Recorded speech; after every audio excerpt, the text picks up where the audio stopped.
Mesdames, Messieurs, bonjour et bienvenue à cette édition de la revue de la presse, la dernière de cette semaine. Commençons par le quotidien Mutation qui titre Yaoundé, capitale des ordures. Après une période d'accalmie, les poubelles débordent à nouveau au siège des institutions. Les explications de la communauté urbaine sont à retrouver dans cette édition, plus précisément dans les pages 4 et 5. Le Triedo La Voix des jeunes titre Jeux U 2026 et Bolova vibre.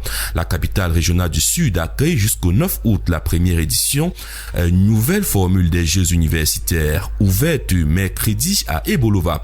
Un pari logistique et économique pour la ville entre fierté affichée et flambée des prix de l'hébergement qui teignit un peu la fête. Les détails sont à retrouver à la page 3. La nouvelle expression titre « Il y a 112 ans, il était pendu par les Allemands ». Le 8 août 1914, le roi des Douala, Rudolf Douala Mangabel, est exécuté par pendaison à Douala sur ordre de l'administration coloniale allemande. 112 ans plus tard, alors que le Cameroun commémore ce sacrifice fondateur, le quotidien La Nouvelle Expression revient en profondeur sur l'épopée, la pensée juridique et la vision unificatrice de ce martyr souverain dont le combat préfigura la quête d'indépendance de toute une nation. Les détails sont à retrouver dans les pages 6 et 7. Parlons santé sexuelle ce matin avec le quotidien Éco-Santé qui titre en grande une « La salive n'est pas un lubrifiant ». Chaque nuit, des milliers de couples y ont recours, faute de mieux, un réflexe si courant qu'il en devient invisible et pourtant loin d'être anodin. Le professeur Kwambon Eli, chef du service de gynécologie du CHU de Yaoundé, détaille les risques réels de cette pratique. Son diagnostic est sans appel. La salive n'a rien d'un lubrifiant. Les détails sont à retrouver à la page 7. L'info à chaud s'intéresse à l'honorable Nuran Faustin ce matin qui donne rendez-vous samedi 8 août à 9h à la salle du GCAM Douala Bonanjo pour franchir ensemble une étape importante.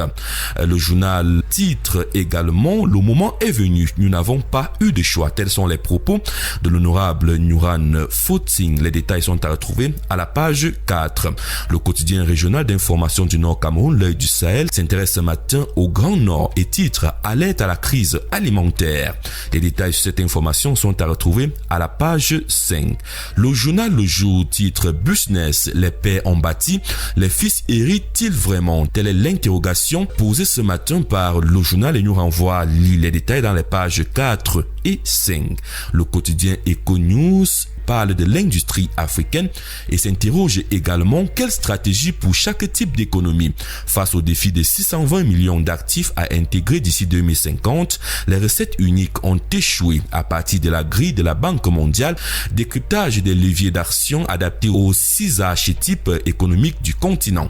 Les détails sont à retrouver dans les pages 3, 4 et 5. Le journal Innovation s'intéresse à la circulation des camions semi-remorques à vide à Yaoundé et titre en grande une, le FOSAT fait un plaidoyer auprès des autorités. La Fédération des organisations syndicales autonomes des transports a saisi par courrier le gouverneur de la région du centre ainsi que d'autres autorités pour demander qu'on laisse circuler les camions semi-remorques à vide en journée, surtout sur l'axe Don Bosco, Mimboman, Carrefour, Kouaban. Cette sortie intervient après l'arrestation de nombreux camionneurs et placés en garde à vue juste parce qu'ils circulaient à vide en journée après une décision du gouverneur suspendant leur trafic. Les détails sont à retrouver dans les pages 2 et 3. Le quotidien Le Messager ce matin parle des difficultés financières des communes et titre au guichet du dialogue. Près d'une vingtaine de maires représentant les 360 communes et les 10 communautés urbaines du Cameroun se sont réunis le 4 août dernier à Yaoundé pour une concertation d'urgence. Au cœur des échanges, les difficultés d'une décentralisation fragilisée par la baisse des ressources, les réformes fiscales et une recentralisation que les élus locaux jugent préoccupante.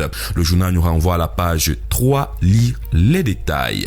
Le Triebdo Le Point ce matin s'intéresse à la région du Nord, au RDPC, aux élections législatives et municipales et s'intéresse également au docteur Amadou Sarda Zaouna. Le journal titre ce matin en grande une Martin Pêcheur, missionné par la délégation permanente régionale du parti à Riao et à Lardo dans la perspective des échéances électorales à venir. Le DG de la Société immobilière du Cameroun a fait sensation. Il a fait corps avec la population à chacune des étapes, laissant transparaître un esprit de rassemblement, de solidarité et d'espérance avant la délivrance du message dont il était porte. Retrouvons ce message à la page 11 du bi-hebdo Le Point. Le quotidien d'information républicaine Le Drapeau s'intéresse aux déchets à Douala et titre: la communauté urbaine de Douala anticipe la fermeture des PK10 face à la fermeture progressive de la décharge historique de PK10. Le maire de la ville, Roger Bassadiné, s'est rendu hier sur le terrain pour évaluer l'arrivée de 11 nouveaux engins lourds. Un investissement majeur destiné à éviter toute rupture du service de salubrité avant la mise en service du site moderne de Ngombe d'ici 2027. Les détails sont à retrouver à la page 4. Le premier quotidien économique de la zone CEMAC s'intéresse à Jean-Philippe Bell. Si un faux billet sort d'un guichet automatique, c'est qu'il y a eu une erreur humaine dans la chaîne de contrôle. Le directeur général de la filiale Cameroun du groupe opérateur monétique Afrique, qui gère plus de 80% du parc de distributeurs automatiques du Cameroun, revient sur ce sujet qui fait polémique depuis quelque temps dans un entretien accordé à l'économie. Les détails sur cet entretien sont à retrouver à la page 3. Continuons avec la voix du consommateur qui enquête sur le mobile money et titre: un rapport met en cause MTN et Orange. L'enquête menée en juillet 2026 par Yannick Bézan met à nu les failles de mobile money au Cameroun où 79,5% des erreurs de saisie génèrent d'importants préjudices jamais indemnisés. Face à cette détresse, des réformes urgentes ainsi qu'une intervention de l'AT et de la COBAC sont attendues. Les détails sont à retrouver dans les pages 4 et 5.